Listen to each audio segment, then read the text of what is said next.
கண்மணி அன்புடன் சீரியல்ல அடுத்து வர எபிசோட்ல என்ன மாதிரியான ட்விஸ்ட் எல்லாம் இருக்க போகுதுங்கிறத இந்த வீடியோல பார்க்கலாம். அன்பு கான்சியஸ் இருக்கிறதே கிடையாது. அன்பு ரொம்பவே ஸ்ட்ரகிள் பண்ணிட்டு இருக்காங்க. இப்ப நம்ம கண்மணி கடவுள்கிட்ட வேண்டிட்டு இருக்காங்க. நான் பண்ணது ரொம்ப பெரிய தப்பு தான். அந்த தப்புக்கான பிராயச்சித்தமா என்ன தண்டனை வேணும்னாலும் எனக்கு கொடு, அன்புக்கு மட்டும் எந்த ஒரு தண்டனையும் கொடுத்துடாதுன்னு சொல்லி ரொம்பவே ஃபீல் பண்ணி ரிக்வஸ்ட் பண்ணி கடவுள்கிட்ட வேண்டிட்டு இருக்காங்க. இந்த பக்கம் அன்பு ரொம்பவே ஸ்ட்ரகிள் பண்ணிக்கிட்டு இருக்காங்க. இப்ப டாக்டர் வெளியே வராங்க. உடனே கண்மணி கண்மணி வான்னு சொல்லிட்டு கூப்பிடுறாங்க. உடனே கண்மணி வராங்க. டாக்டர் என்னாச்சு டாக்டர்? அவருக்கு எந்த பிரச்சனையும் இல்ல, அவர் நல்லா தானே இருக்காரு, சொல்லுங்க டாக்டர்னு சொல்லிட்டு கேட்டுட்டு இருக்காங்க. அவருக்கு இப்போதைக்கு எந்த பிரச்சனையும் இல்ல, ஆனா அவரை நல்லா கேர் பண்ணி பாத்துக்கணும்னு நல்லா சொல்லி பேசிட்டு இருக்காங்க. இதை கேட்டதும் கண்மணிக்கு ரொம்பவே சந்தோஷம் ஆயிடுது. அவர் கான்சியஸ்க்கு வந்துட்டாரான்னு சொல்லி கேக்குறாங்க. இப்போதைக்கு அவர் கான்சியஸ்க்கு வரல, கண்டிப்பா கான்சியஸ்க்கு வந்துருவாரு. நான் சொல்ற டிப்ஸை ஃபாலோ பண்ணிக்கோங்க. யாராவது ஒருத்தர் தான் உள்ள இருக்கணும், யார் இருக்கீங்கன்னு சொல்லிட்டு டாக்டர் கேக்குறாங்க. கண்மணி நான் இருக்கேன்னு சொல்லிட்டு சொல்றாங்க. உடனே இதை கேட்டு காவேரிக்கு இன்னும் எல்லாருக்குமே ரொம்பவே சந்தோஷம் ஆயிடுது. உடனே கண்மணி நேரா அன்பு கிட்ட பாருங்க. அன்பு பாத்தீங்கன்னா சுத்தமா ஒரு கான்சியஸும் இல்லாம ரொம்பவே ஒரு மாதிரி இருக்காங்க. இதை பார்த்த கண்மணிக்கு ரொம்பவே வருத்தமாவும் இருக்கு, பயங்கர ஃபீலிங்காவும் இருக்கு. உடனே கண்மணி அன்பு, நீங்க சொன்னப்பவே நான் கேட்டிருக்கணும், உங்க பேச்ச கேட்காதது என்னுடைய தப்பு தான், என்னுடைய மிஸ்டேக் தான் சொல்லிட்டு கண்மணி ரொம்பவே வருத்தமாவும் ஃபீல் பண்ணியும் பேசிக்கிட்டு இருக்காங்க. இப்படி ஒரு நிலைமையில உங்களை நான் ஆளாக்கிட்டேன்னு சொல்லி கண்மணி அவ்வளோ வருத்தப்பட்டும் ஃபீல் பண்ணியும் பேசிட்டு இருக்காங்க. இப்ப ட்ரிப்ஸ் எல்லாம் எந்தெந்த நேரத்துக்கு மாத்தணுமோ அது எல்லாமே கண் விழிச்சு பார்த்து இப்ப நம்ம கண்மணி தான் ட்ரிப்ஸ் எல்லாமே மாறி மாறி எல்லாம் சொல்லிட்டு இருக்க. நர்ஸும் அது எல்லாமே ஃபாலோ பண்ணிடுறாங்க. அடுத்த நாள் காலையில எடுத்து கண்மணிக்கும் தூக்கம் வந்துடுது, அசந்து தூங்கிடுறாங்க. இப்ப நம்ம கண்மணி முழிச்சு பாக்குறாங்க. அன்போட கை விரலும் கால் விரலும் மாறி மாறி அசைக்குது. இதை பார்த்த கண்மணி ரொம்பவே சந்தோஷமா நேரா டாக்டர் டாக்டர்னு சொல்லிட்டு கூப்பிடுறாங்க. இப்ப டாக்டர் என்ன விஷயமா சொல்லுன்றாங்க. அன்போட கால் விரலும் கை விரலும் ரொம்பவே நல்லா அசைஞ்சது, நான் அதை நல்லாவே பார்த்தேன் டாக்டர்னு சொல்றாங்க. உடனே சரி நீங்க வெளியே இருங்க, நான் செக் பண்ணி பாக்குறேன்னு சொல்லிட்டு அன்புவை செக் பண்ணி பாக்குறாங்க. அன்பு ரொம்பவே நல்லா ரெக்கவர் ஆயிட்டாங்க. இப்ப அன்பு, உங்களுக்கு இப்ப எந்த பிரச்சனையும் இல்லை, நீங்க நல்லா இருக்கீங்கன்னு சொல்றாங்க. இப்ப அன்பு கண் முழிச்சிடுறாங்க. சரி வெளியே இருக்க அவங்க ஃபேமிலியை வர சொல்லுங்கன்னு சொன்னதும் அங்கிருந்து எல்லாரும் வராங்க. மாப்பிள்ள, இப்ப நீங்க பரவாயில்லையா, நல்லா இருக்கீங்களா மாப்பிள்ளன்னு சொல்லிட்டு காவேரி கேக்குறாங்க. அதுக்கு அன்பு எந்த பதிலுமே சொல்லாம கோபமா தான் அன்பு இருக்காங்க. இப்போ உடனே டாக்டர் ஏமா, உன்னுடைய புருஷனுக்கு டயபெட்டிஸ் இருக்குன்றது உனக்கு தெரியுமா தெரியாதா? அப்படி இருந்தும் எதுக்காக இவ்வளவு கேர்லெஸ்ஸா விட்டுருக்க? அவரு சாப்பிடாம இருந்திருக்காது, அதை கூட நீ கவனிக்காம இருக்கியான்னு சொல்லிட்டு கண்மணியை கண்டபடி பேசுறாங்க.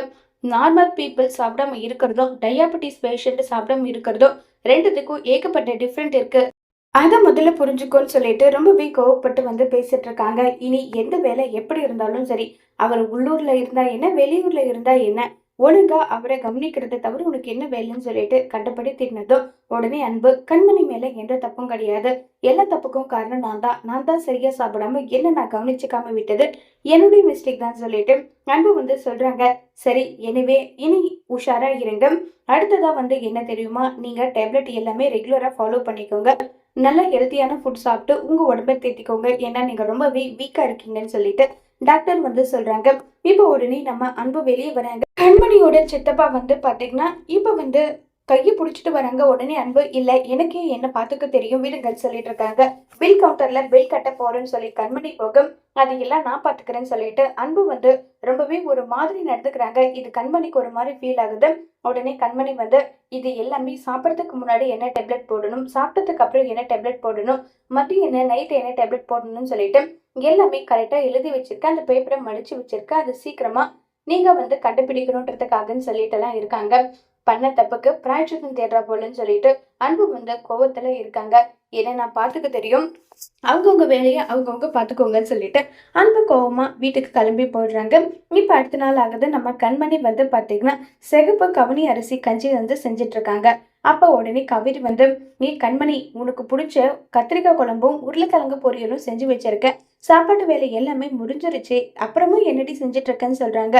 இல்ல நான் வேற ஒண்ணு செய்யறேன் அவருக்காகன்னு சொல்றாங்க. எவருக்கு எவருக்கு சொல்றேன்னு சொல்லிட்டு காவேரி கிண்டல் பண்ணி கேட்க, அன்புக்கு தான் டாக்டர் தான் அவரு ரொம்பவே வீக்கா இருக்காங்கன்னு சொல்லியிருக்காங்கல்ல, இப்ப அவருக்கு வேற உடம்பு சரியில்லை, இதனால நார்மலா சாப்பிட்டா அவருக்கு எப்படி ஸ்ட்ரென்த் வரும், அதனால கவனி அரிசி கஞ்சி போட்டுட்டு இருக்கேன்னு சொல்லிட்டு இருக்காங்க.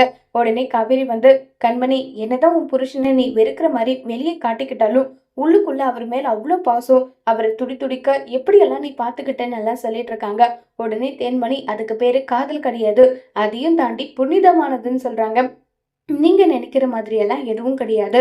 அவரோட நிலைமைக்கு நானும் ஒரு வகையில காரணம். அந்த ஒரு ரீசனுக்காக நான் வந்து குற்ற உணர்ச்சியில் இருக்கக்கூடாதுன்றதுக்காக தான் இது எல்லாமே பண்ணன தவிர, அவர் மேல அன்பும் இல்ல, காதலும் இல்ல, பாசமும் இல்லைன்னு சொல்லி கண்மணி சொல்றாங்க. அங்க இருந்து கிளம்பி போயிடுறாங்க. உடனே காவேரி கிட்ட தேன்மொழி வந்து, அவ மனசுல காதல் இருந்தாலும் அத அவ வெளிக்காட்டிக்காம இருக்கா. விடுங்க, எத்தனை நாளுக்கு அவ இப்படி இருக்காலோ பாத்துக்கலாம்னு சொல்லிட்டு தேன்மொழி காவேரி முடிவு பண்றாங்க. இப்ப நம்ம கண்மணி அன்புக்காக காலையில மதியம் நைட்டுன்னு சொல்லிட்டு எல்லாமே அரேஞ்ச் பண்ணிட்டு நேரா அன்பு கிட்ட எடுத்துட்டு வந்து, இந்தாங்க நீங்க இதை குடிங்கன்னு சொல்றாங்க. உடனே அன்புக்கா பயங்கர கோவம் வருது. இங்க பாரு, நீ எடுத்துட்டு வந்து கொடுக்கறது எல்லாம் குடிக்கணும்ன்றது எனக்கு எந்த அவசியமும் கிடையாது. என்ன நான் பார்த்துக்க எனக்கு நல்லா தெரியும், நான் பார்த்துக்கிறேன்றாங்க. இங்க பாருங்க அன்பு, இப்ப உங்களுக்கு உடம்பு முடியல, உங்க ஈகோவெல்லாம் பக்கம் தூக்கி வச்சுட்டு உங்க உடம்பை எப்படி ரிகவர் பண்றதுன்னு பாருங்க. என் உடம்பை எப்படி பார்த்துக்கணும்னு எனக்கு தெரியும், நீ எனக்கு வந்து கிளாஸ் எடுக்காத, என்ன நான் பார்த்துக்க எனக்கு தெரியும் சொல்லிட்டு அன்பு சொல்றாங்க. உன்னை உங்களை பார்த்துக்க தெரியும், நான் இல்லை நல்லா சொல்லல, நான் என்ன சொல்ல வரேன்னா நீ எதுவும் சொல்லாதன்னு சொல்லிட்டு அன்பு வந்து கோவப்பட, உடனே கண்மணி, இங்க பாருங்க, இங்க வச்சுட்டு வந்துட்டேன், உங்களுக்கு பிடிச்ச மாதிரி தான் நான் எல்லாமே செஞ்சு எடுத்துட்டு வந்திருக்கேன். உங்களுடைய உடம்பு மேல உங்களுக்கு அக்கறை இருந்தா இதை நீங்க குடிங்க, இந்த டேப்லெட் போடணும்னு சொல்லிட்டு கண்மணி வந்து சொல்லிட்டு வச்சுட்டு அங்கிருந்து போயிட்டு ஜன்னல் வழியை எட்டி பாக்குறாங்க. இப்ப நம்ம அன்புக்கு வாசனை மூக்க தொலைக்குது. வேற வழி இல்லாம, சரி சரி, நமக்கும் பசியா இருக்கு, நம்ம உடம்பு வேற இப்ப டயர்டா இருக்கு, நம்மளால சமைச்சும் சாப்பிட முடியாது, அதனால நம்ம என்ன பண்ணலாம், இதவே குடிச்சிடலாமான்னு சொல்லிட்டு இப்ப அன்பு, வாவ் செம டேஸ்டா இருக்கு, என்னதான் பத்திய சாப்பாடு இருந்தாலும் கண்மணி செய்யற மாதிரி வருமான்னு சொல்லிட்டு அன்பு என்ன பண்றாங்கன்னா அந்த கஞ்சி எல்லாமே குடிச்சிட்டு டேப்லெட்டும் போட்டுக்கிறாங்க. இதை பார்த்து கண்மணிக்கு ரொம்பவே சந்தோஷம் ஆயிடுது. ரொம்ப ஹாப்பியா அங்க இருந்து போறாங்க. இதை தேன்மொழி பார்த்துட்டு, என்ன கண்மணி, உன்னுடைய புருஷன் நீ கொடுத்த கஞ்சி குடிச்சிட்டாரு போலன்னு சொல்லிட்டு கிண்டல் எல்லாம் பண்ணிட்டு இருக்காங்க. உடனே தேன்மொழி கிட்ட வந்து ரொம்பவே கோபமா வந்து பேசிக்கிட்டெல்லாம் இருக்காங்க கண்மணி. இங்க பாரு, நான் பண்ணிட்டு இருக்கேன்னா அதுக்கு ஒரே ஒரு காரணம் தான், தேவையில்லாமல நீ எதுவும் பேசிட்டெல்லாம் இருக்காதுன்னு சொல்லிட்டு கோபமா அங்க இருந்து பேசிட்டு கிளம்பி வந்து போயிடுறாங்க. இப்ப உடனே தேன்மொழி, அன்பு சார், இப்போ உங்களுக்கு உடம்பு பரவாயில்லையான்னு சொல்லி கேக்குறாங்க. பரவாயில்லன்னு சொல்லிட்டு அன்பு கோபமாவே பேசுறாங்க. ஏன் சார், என்கிட்ட கூட நீங்க கோபமா தான் பேசுவீங்களா? அப்படியெல்லாம் ஒண்ணும் கிடையாது, என்ன விஷயம் சொல்லுன்றாங்க. உங்களுக்கு உடம்பு முடியாம போனதை நினைச்சு கண்மணி எந்த அளவுக்கு ஃபீல் பண்ணா தெரியுமான்னு சொல்றாங்க.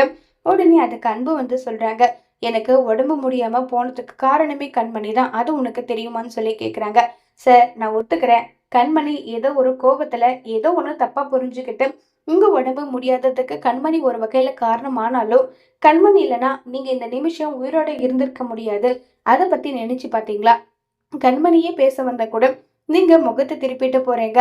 கண்மணியோட சித்தப்பா சித்தி அவங்க அம்மா எல்லாம் என்ன பாவம் பண்ணாங்க, அவங்க கிட்ட உங்க கோவத்தை வந்து நீங்க காட்டிட்டு இருக்கீங்க. உங்களுக்கெல்லாம் புத்தி சொல்ற அளவுக்கு நான் ஒன்றும் பெரிய ஆளும் கிடையாது, பணக்காரையும் கிடையாது, ஏழை சார் ஏழை. ஆனா மனசுல என்ன படுதோ அதை நான் வந்து வெளிப்படையா வந்து சொல்றேன். அதனாலதான் நான் உங்ககிட்ட இப்ப பேசிட்டு இருக்கேன். பாவம் சார், கண்மணி அவங்க உங்க மேல இப்ப வரைக்குமே உயிரா இருக்காங்க.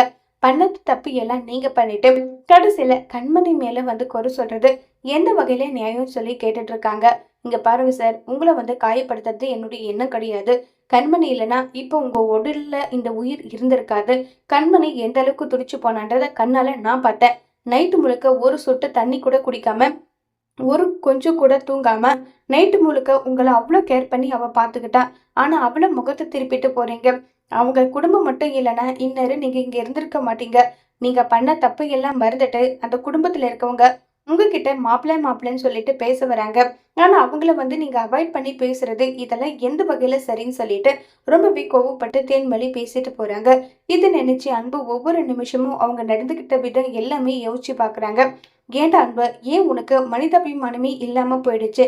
கண்மணிக்கும் உனக்கும் பிரச்சனைனா கண்மணியோட அம்மாவும் அவங்க குடும்பத்துல இருக்கவங்களும் என்ன தப்பு பண்ணாங்க, எதுக்காக அன்பு நீ இப்படி நடந்துகிட்டேன்னு சொல்லிட்டு அன்புக்குள்ளவே 1008 கேள்வி ஓடுது. நம்ம ரொம்ப பெரிய தப்பு பண்ணிட்டோமேன்னு சொல்லிட்டு அன்பு ஒரு பக்கம் ஃபீல் பண்ணிட்டு இருக்காங்க.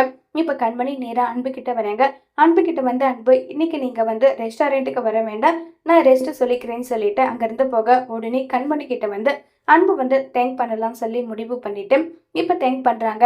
என்னுடைய உயிரை காப்பாத்தினதுக்கு ரொம்ப நன்றி கண்மணின்னு சொல்லிட்டு, இருக்கட்டும் பரவாயில்லன்னு சொல்லிட்டு கண்மணியும் அங்கிருந்து கிளம்பி வந்து போயிடுறாங்க. இப்ப ரெஸ்டாரண்ட்ல எல்லா வேலையுமே பார்த்துட்டு இருக்காங்க. உடனே சின்னசாமி வந்து இன்னைக்கும் இந்த கொளுத்துற வெயில தான் வேலை பார்க்கணுமான்னு சொல்லிட்டு கடுப்பாக்கு. உடனே தென்மொழி அது வந்து கண்மணி வந்து ஏதோ ஒரு மாற்றம் செய்யறலாம், அதனால வெயிட் பண்ண சொல்லியிருக்கான்னு சொல்றாங்க. உடனே கண்மணி அங்க வராங்க. சொல்லுங்க, திரும்ப என்ன மாற்றம் பண்ணணும்? நாங்க போயிட்டு எங்க நடு ரோட்ல சமைக்கணுமா நல்லா சொல்லி கேக்குறாங்க. நான் தப்பு பண்ணது ஒத்துக்கிறேன். நான் வந்து அடுப்புல உங்களால செய்ய முடியாதுன்னு நீங்க சொல்லியும் அதையும் மீறி வற்புறுத்தினது என்னுடைய தப்பு தான். உங்களுக்கு எல்லாமே சிலிண்டர் அரேஞ்ச்மெண்ட் பண்ணியிருக்கேன், அதனால எந்த பிரச்சனையும் கிடையாது. இனிமே நீங்க சிலிண்டர்லயே செய்யலாம்னு சொல்லிட்டு கண்மணி சொல்ல இதை கேட்டதும் சின்னசாமிக்கு பயங்கர ஷாக்கிங்கா இருக்கு. சடனா என்ன இப்படி ஒரு மாற்றம்? இந்த மாற்றத்தை நான் உங்ககிட்ட இருந்து எதிர்பார்க்கலையே. அன்பு அந்த அளவுக்கு வந்து சொன்னாரு, அடுப்புல வந்து செய்ய முடியாது, சிலிண்டர் இருந்தாதான் செய்ய முடியும்னு சொல்லிட்டு அவ்வளவு சொன்னாரு. அப்ப கூட நீங்க அவர் பேச்சை கேட்கல. இப்ப திடீர்னு வந்து இப்படி கேட்கறதுக்கான அர்த்தம் என்ன? ஆமா, இன்னும் என்ன அன்பு செஃப் வரலையான்னு சொல்லி கேக்குறாங்க. உடனே கண்மணி அவருக்கு உடம்பு முடியல, அதனால அவர் வந்து வீட்டுல இருக்காரு, நாளையில இருந்து வருவாருன்னு சொல்லிட்டு சொல்றாங்க. ஆனா அன்பு வந்து நிக்கிறாங்க. இத பார்த்த கண்மணிக்கு பயங்கர ஷாக்கிங்கா இருக்கு. உங்களுக்கு உடம்பு முடியல, வீட்லயே ரெஸ்ட் எடுங்க தானே சொன்னேன், எதுக்காக இங்க வந்திருக்கீங்கன்னு சொல்லிட்டு இருக்காங்க. என்னுடைய உடம்பு முன்னைக்கு பிக்கும் பரவாயில்ல, நல்லாவே முன்னேற்றமா இருக்கு, அதனாலதான் நான் வந்தேன்னு சொல்லிட்டு அன்பு சொல்றாங்க. நீங்க விறகடுப்புல சமைக்கணுமான்னு சொல்லி அன்பு கேட்க, இல்ல நீங்க சொன்னீங்கல்ல உங்களுக்கு தெரிஞ்ச ஹோட்டல்ல வந்து சிலிண்டர் எடுத்து கொடுக்குறேன்னு சொல்லிட்டு நீங்க அதுவே எடுத்துட்டு வந்து கொடுங்கன்னு சொல்லி கண்மணி சொல்றாங்க.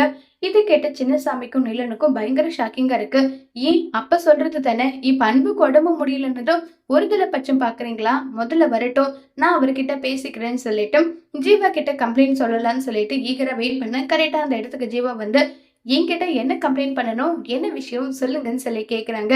ஜீவா சார், கண்மணி மேடம் என்ன பண்ணாங்க தெரியுமான்னு சொல்லிட்டு கண்மணி செஞ்ச விஷயத்த வந்து சொல்றாங்க. உடனே கண்மணி வந்து நான் செஞ்ச சின்ன மிஸ்டேக்கால அன்போட உயிர் போய் உயிர் வந்திருக்கு, நான் பண்ணது தப்புன்றத உணர்ந்துட்டு தான் இப்ப வந்து சிலிண்டர் வந்து அரேஞ்ச் பண்ணிருக்கேன், இதுல எந்த தப்பு இருக்க மாதிரி எனக்கு தெரியலன்னு சொல்லி கண்மணி சொல்ல, உடனே அன்பு வந்து இது வந்து கண்மணியோட மிஸ்டேக் கிடையாது, இது வந்து எதிர்பாராத விதமா நடந்த ஒரு இன்சிடென்ட், இதுக்கும் கண்மணிக்கு எந்த சம்பந்தமும் கிடையாதுன்னு சொல்லிட்டு அன்பு வந்து கண்மணி மேல பழிய தூக்கி போடாம அன்பு பாட்டுக்கு ஒரு விஷயம் சொல்றாங்க. சரி, இனிமே இந்த மாதிரி ஒரு பிரச்சனை வராது, ஸ்டாஃபுங்களோட கம்ஃபர்டபுள் தான் கண்மணி நமக்கு முக்கியம்னு சொல்லிட்டு ஜீவா வந்து சொன்னதும் சரி ஜீவா, இனி நான் பாத்துக்கிறேன்னு சொல்லிட்டு கண்மணி வந்து முடிவு பண்றாங்க. உடனே அன்பு கிட்ட வந்து நான் வந்து என்னாச்சு அன்பு, உங்களுக்கு உடம்பு முடியலன்னு சொல்லியிருந்தா நான் கூட வந்திருப்பேனே, உங்களை நல்லபடியா நான் பார்த்திருப்பேன், என்ன ஆச்சு அன்புன்றாங்க. ஒண்ணும் இல்ல சும்மாதான் சொல்லிட்டு அன்பு வந்து வேலையை பார்க்க போறாங்க. கண்மணிக்கா ஒரு மாதிரி ரொம்பவே வருத்தத்துல இருக்கு.